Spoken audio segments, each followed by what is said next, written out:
Hey everybody, Random Electronics here, and today I have another hunk of trash, old vintage stereo. This is an RCA Victor from an unknown year that I picked up for free on Craigslist.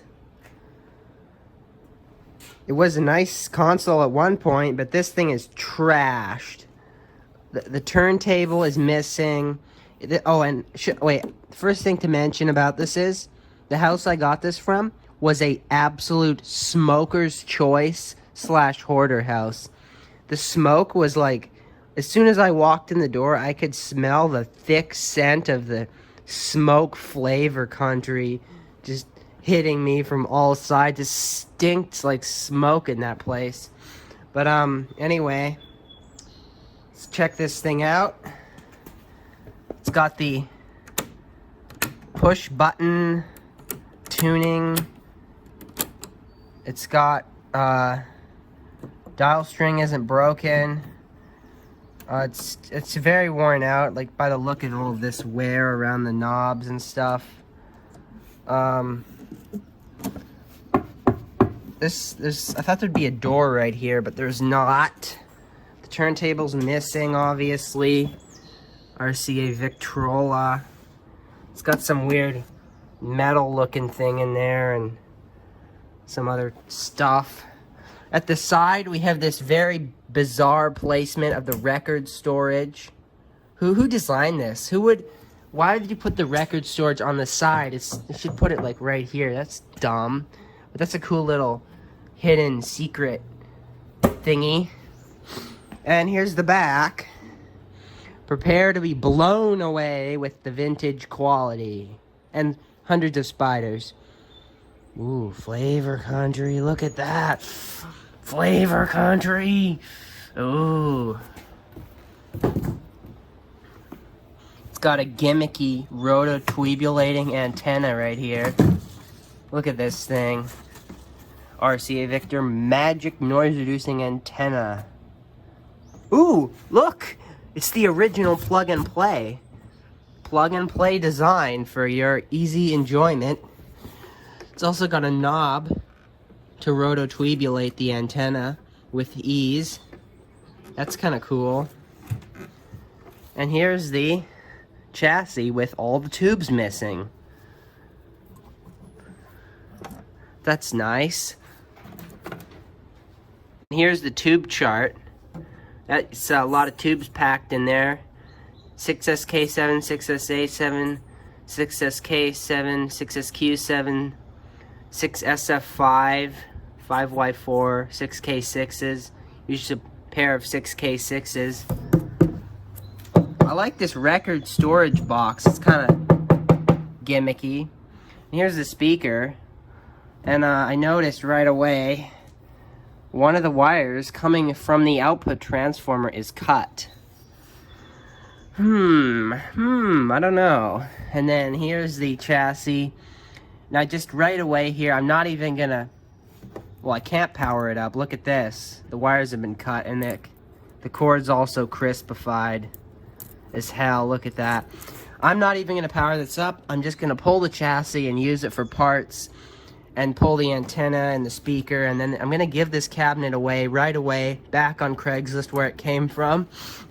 Hopefully someone can enjoy it and make a dog bed out of it or something, because this thing is just, it's trashed.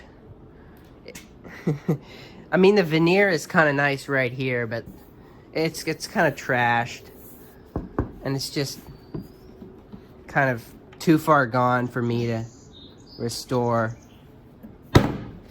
Well, I'm in the middle of pulling the chassis out and some wires were getting stuck.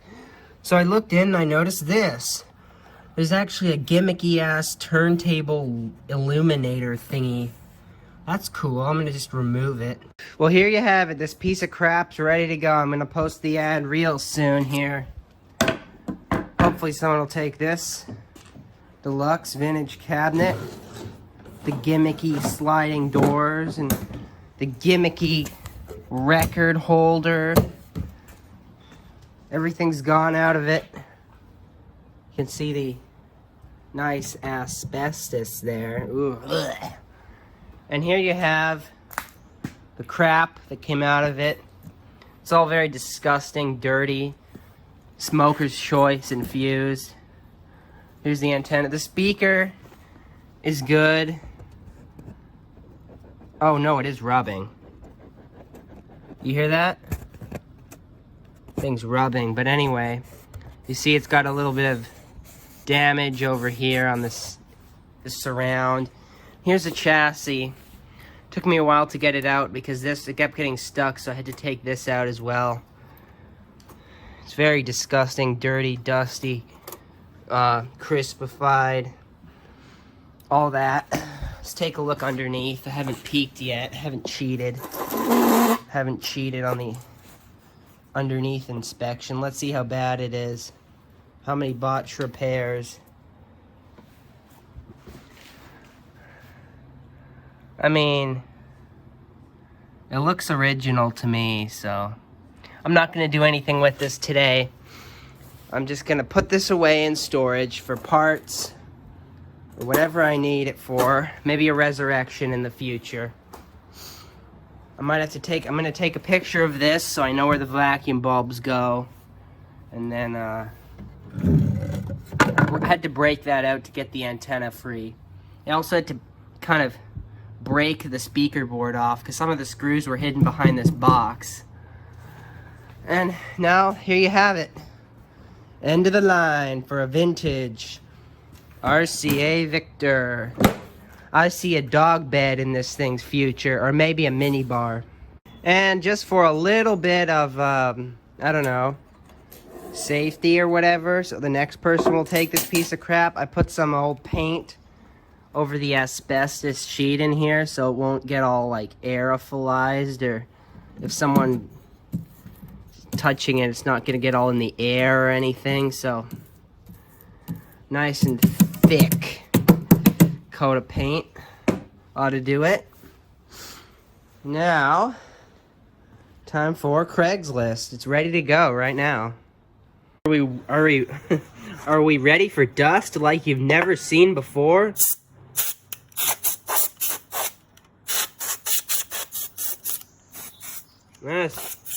This can's pretty weak, this, whatever you want to call it, air crap. Guess I'll just have to dust it off like normal.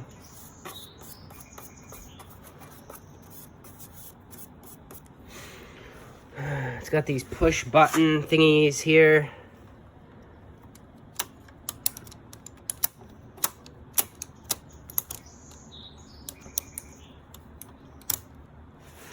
And magic eye tube. The phono input comes up here to the magic eye tube. I mean the push button tuning, which is kind of strange. And also you can see that someone just clipped the wires and probably cut off the plug on this power cord too. And this is the little phono socket. That's kind of cool. What's that say? 15 amps, 125 volts. That's cool. And I'm going to have to do a resurrection on this thing because it should work, right? It should work. Right? Just got to dig up some tubes. I tried to get the front panel out of that cabinet, but it was built too well for me to cut it out or hammer it out. So I just ended up pulling the dial glass, which is worthless now because it doesn't have a front panel thing to attach to. It's just sitting there. So I might have to like just take the glass and kind of glue it onto this front somehow. See, it's got this cool little shortwave and thing there. It's got the little selector. Tuner still works. Oh, that's the power switch right there. And here you can see I was trying to get it the front panel out, so I just took a saw and did along the bottom here, and you can see I totally annihilated, and it still didn't come out. And it's an RCA Victor Globetrotter. I think that was their line of like deluxe shortwave radios or something like that. And you can also see that this thing's been refinished. Someone took, this was the original finish, but someone sanded it down right here to, see that? They sanded it right down to the line to kind of just cheaply restore the finish. You know what? Just for fun, just as like a teaser of like the resurrection, let's test out this power transformer. There's no tubes, of course, but there are a few light bulbs. So I've got it turned on and plugged in here. I'm gonna just... We have light.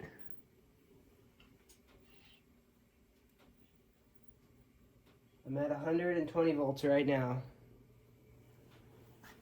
We have light, okay. That's step one. Let me measure the... Okay.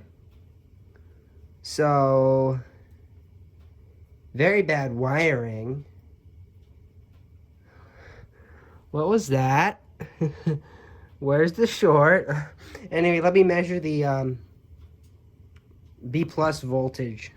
All right, it's looking good here. We're getting 428 volts on each plate. Pin 3 and pin 5 here. See, yeah, it's working good.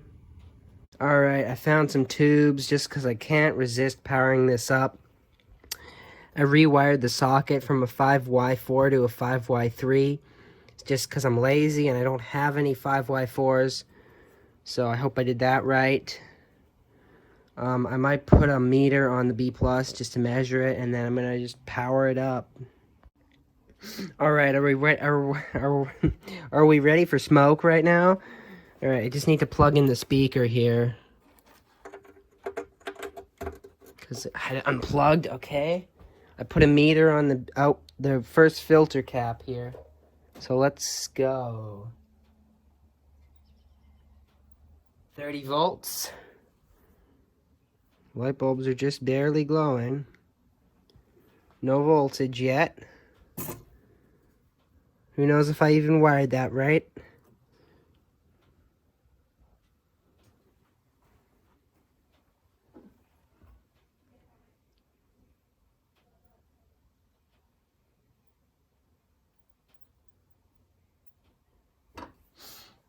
It's 55 volts. And there are 13 volts B plus.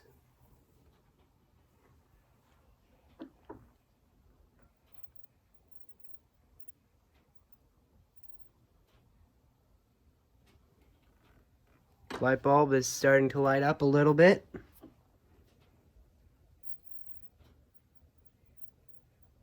There's 90 volts.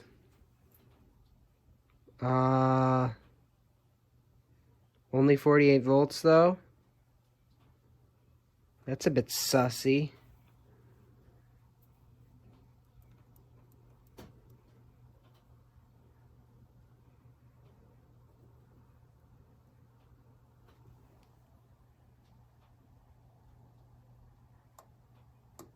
Volume wide open.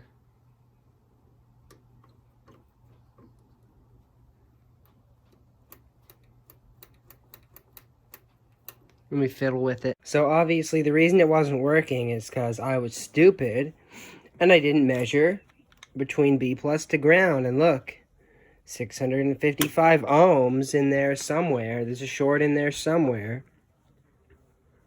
And I gotta find it. So the first thing I'm going to do is unplug the field coil, and that, if it goes away, that means it's on the other side of the field coil, but if it doesn't go away, we know it's the first filter cap, so.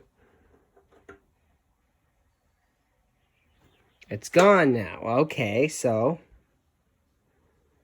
it's on the other side of the field coil. Alright, I might have found it. I'm connected across this capacitor. One side goes to ground and one side goes to B plus. Ooh, could this be it? Oh, we're about to find out. I'm going to clip it out of circuit and see if it changes, if the short goes away. Alright, just see, let me get to it here. Let me clip it out. Alright, are we ready? Haha! So this shorted paper capacitor, this leaky paper capacitor, was loading down the output of the rectifier and causing it not to work because the voltage was only like 81 volts when it should be like 300. So this capacitor is a resistor. It's became a resistor now, okay? So I'm going to try it out again and see if it works now. Right there, that was definitely the short because I plugged the speaker back in and it measured from the same point where it was before, and now the short's gone. Okay, all right, let's plug this puppy in and see if it'll finally work. Let's turn this down, plug it into our light bulb for protection, turn the volume up. All right, oh wait, I better turn this over to volts DC. Okay, now let's see it.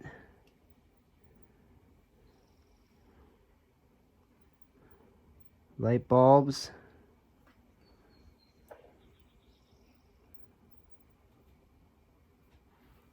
We are at 50 volts right now.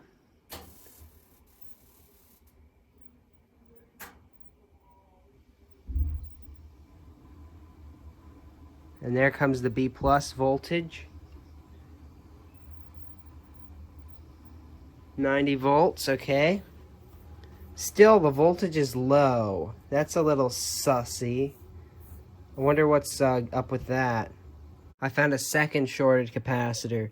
So this one right here, I clipped it out because it was measuring 500 ohms to ground. So now I'm just going to try it again and see if it works. I'm still going here. I haven't figured it out yet. But I removed one of the audio output tubes, which was getting way hotter than the other one, this one. And the voltage came up, and I know the amplifier is working, because listen to this. I'm just shoving this.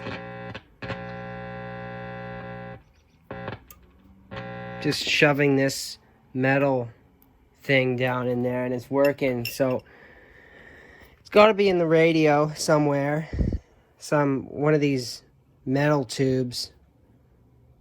And I don't know what's going on.